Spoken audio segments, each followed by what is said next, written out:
ओम श्री कृष्ण गोविंद हरे मुरारे, हे नाथ नारायण वासुदेवाय।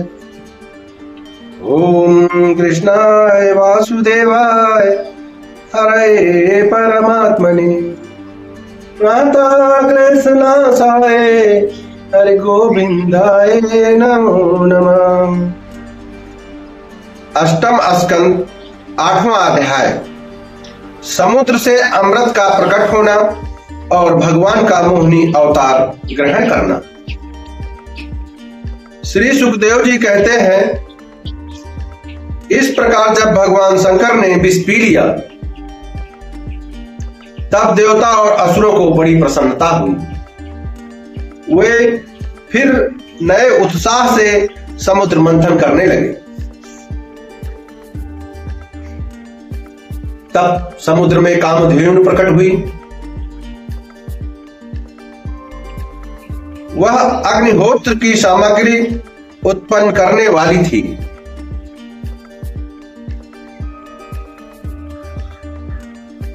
इसलिए ब्रह्मलोक तक पहुंचाने वाले यज्ञ के लिए उपयोगी पवित्र घी, दूध आदि प्राप्त करने के लिए ब्रह्मावादी ऋषियों ने उसे ग्रहण किया।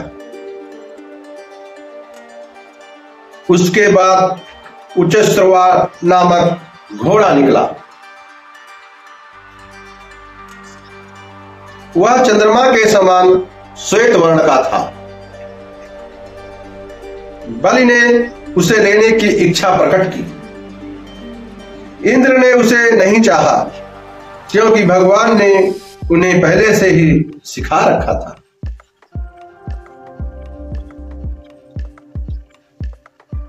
तदनंतर ऐरावत नाम का श्रेष्ठ हाथी निकला।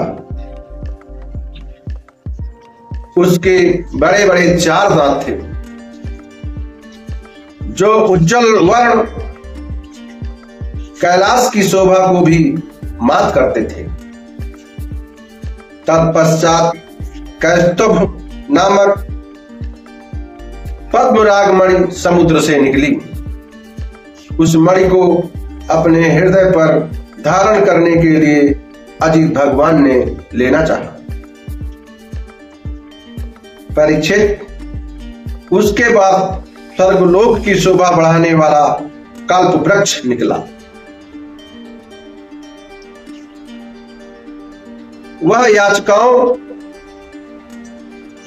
की इच्छा उनकी इच्छित वस्तु देकर वैसे ही पूर्ण करता रहता है, जैसे पृथ्वी पर तुम सबकी इच्छाएं पूर्ण करते हो। तत्पश्चात अप्सराएं प्रकट हुई। वे सुंदर वस्त्रों से सुसज्जित गले में स्वर्ण हार पहने हुए थीं। वे अपनी मनोहर चाल और विलास भरी चितवन से देवताओं को सुख पहुंचाने वाली हुई। उसके बाद शोभा की मूर्ति स्वयं भगवती लक्ष्मी देवी प्रकट हुई। वे भगवान की नित्य शक्ति हैं। उनकी बिजली के समान चमकीली छटा से दिशाएं जगमगा उठी। उनके सौंदर्य, आदौर्य, यौवन, रूप, रंग और महिमा से सबका चित्त खिंच गया। देवता, असुर, मनुष्य सभी ने चाहा कि ये हमें मिल जाए। स्वयं इंद्र अपने हाथों उनके बैठने के लिए बड़ा विचित्र आसन ले आए। श्रेष्ठ नदियों ने मूर्तिमान होकर उनके अभिषेक के लिए सोने के घड़ों में भर भर पवित्र जल ला दिया। पृथ्वी ने अभिषेक के योग सब औषधियां दी। गौओं ने पंचगव्य और वसंत ऋतु ने नैत्र वैशाख में होने वाले सब फूल फल उपस्थित कर दिए।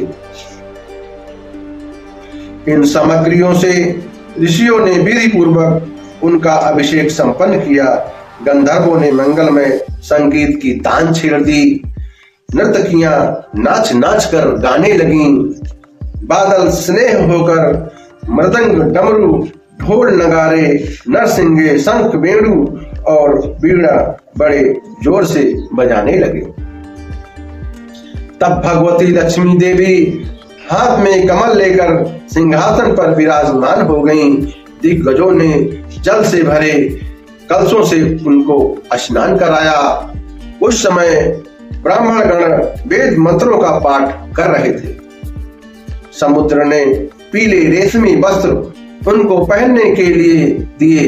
वरुण ने ऐसी वैजयंती माला समर्पित की जिसकी मधुमय सुगंध से भौरे मतवाले हो रहे थे। प्रजापति विश्वकर्मा ने भांति भांति के गहने, सरस्वती ने मोतियों का हार, ब्रह्मा जी ने कमल और नागों ने 2 कुंडल समर्पित किए।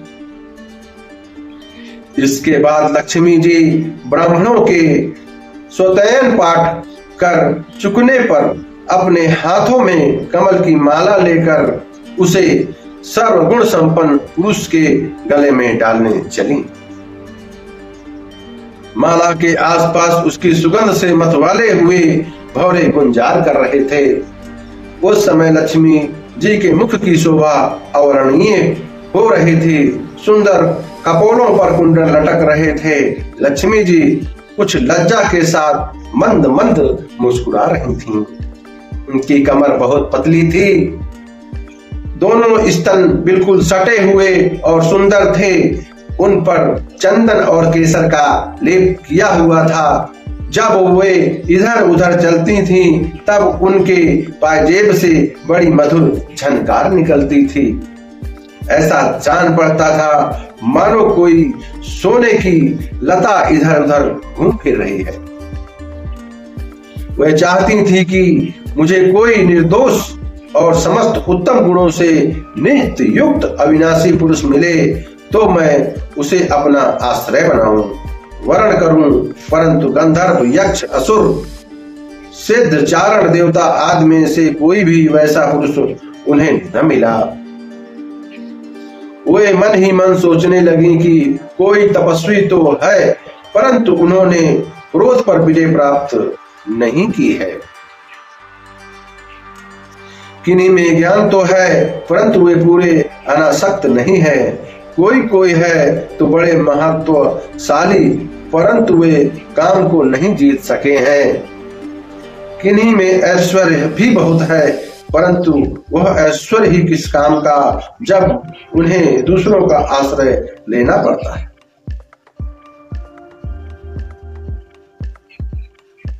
किन्हीं में धर्माचरण तो है, परंतु प्राणियों के प्रति वे प्रेम का पूरा बर्ताव नहीं करते।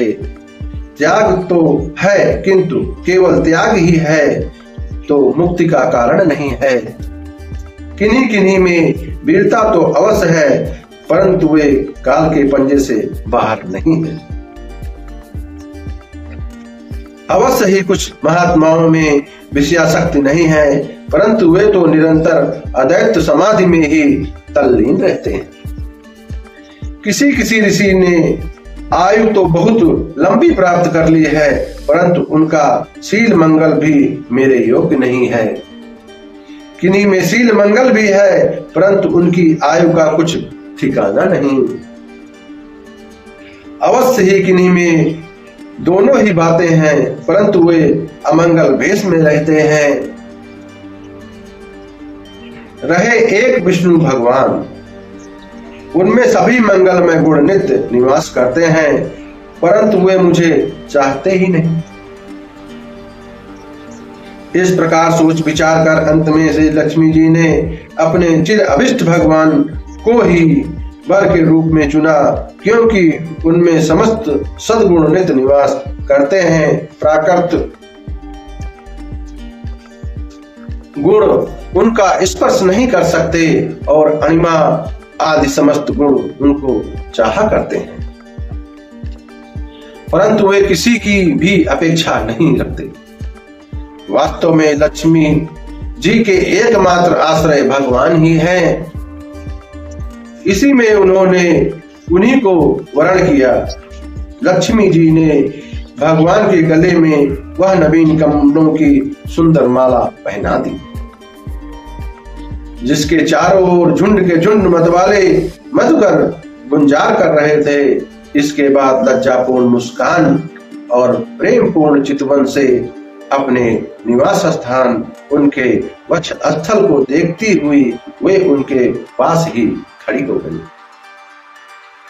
जगत पिता भगवान ने जग जननी समस्त संपत्तियों का अधिष्ठाता देवता श्री लक्ष्मी जी को अपने वक्ष स्थल पर ही सर्वदा निवास करने का स्थान दिया।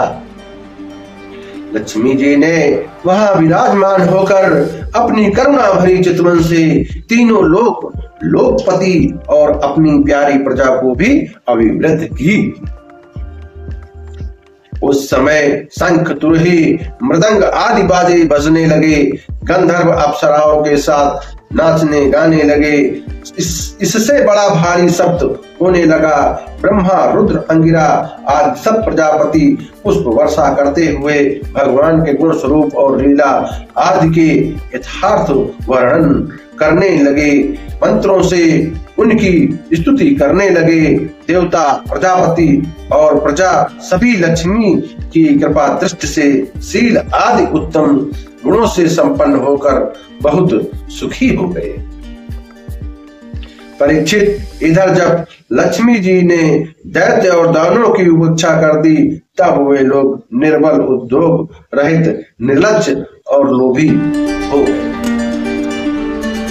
इसके बाद समुद्र मंथन करने पर कमल नयनी कन्या के रूप में वरुण देवी प्रकट हुई। भगवान की अनुमति से दैत्यों ने उसे ले लिया।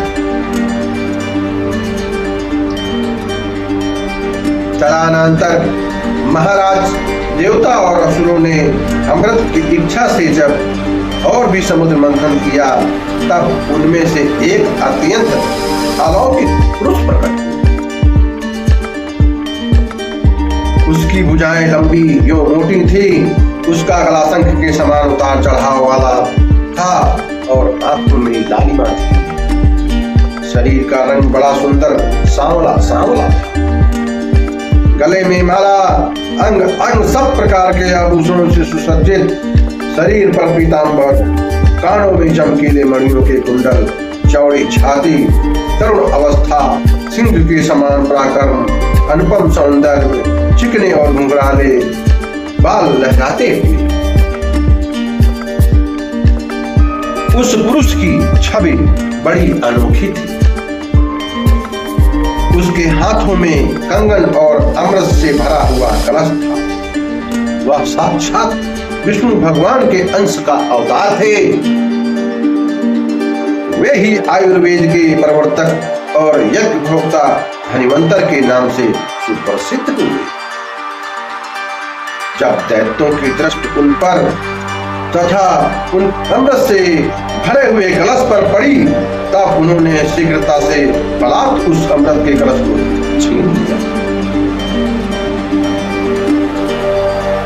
वे तो पहले से ही इस ताक में थे कि किसी तरह समुद्र मंथन से निकली हुई सभी वस्तुएं हमें मिल जाएं।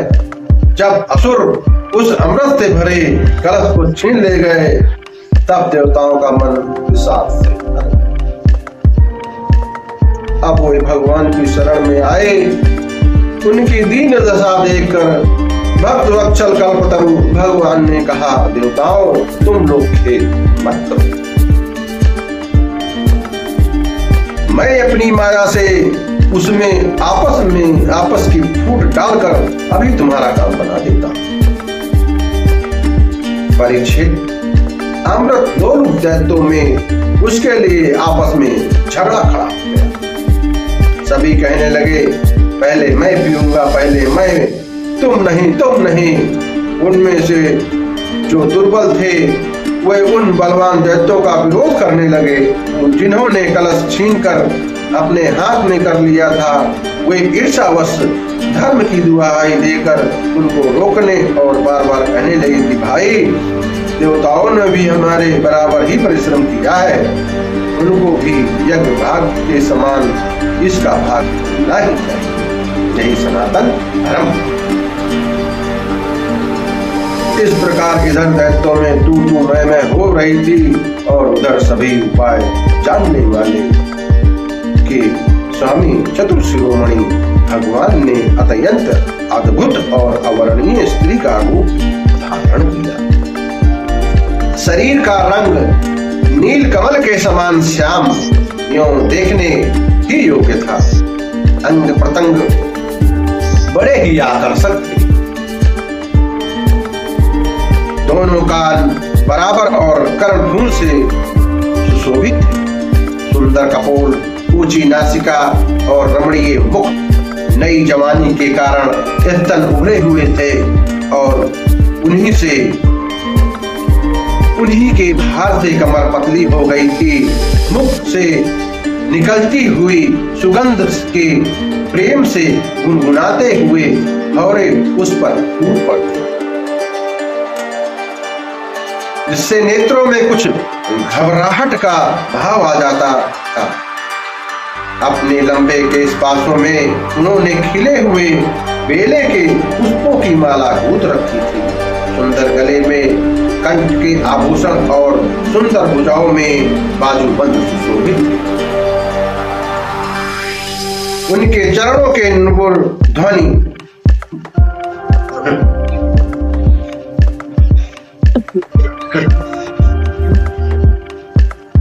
इनके चरणों के नुपुर मधुर ध्वनि से झुनझुन कर रहे थे और स्वच्छंद साड़ी से ढके नितंब दीप पर शोभायमान करधनी अपनी अनूठी छटा छिटका रही थी।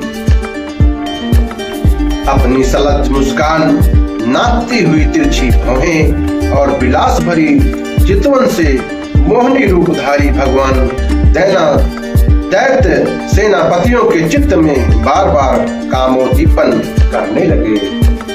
अष्टम स्कंद 8वां अध्याय समाप्त। ओम श्री कृष्ण गोविंद हरे मुरारे, हे नाथ नारायण वासुदेवाय। ओम कृष्णाय वासुदेवाय हरे परमात्मने प्रणताक्लेशनाशाय गोविंदाय नमो नमः। श्री बाके बिहारी लाल की जय हो। राधा माधवाय नमः। श्री सुखदेव महाराज की जय हो। श्रीमद् भागवत महापुराण की जय हो। गुरुदेव महाराज की जय हो। जय जय श्री राधे।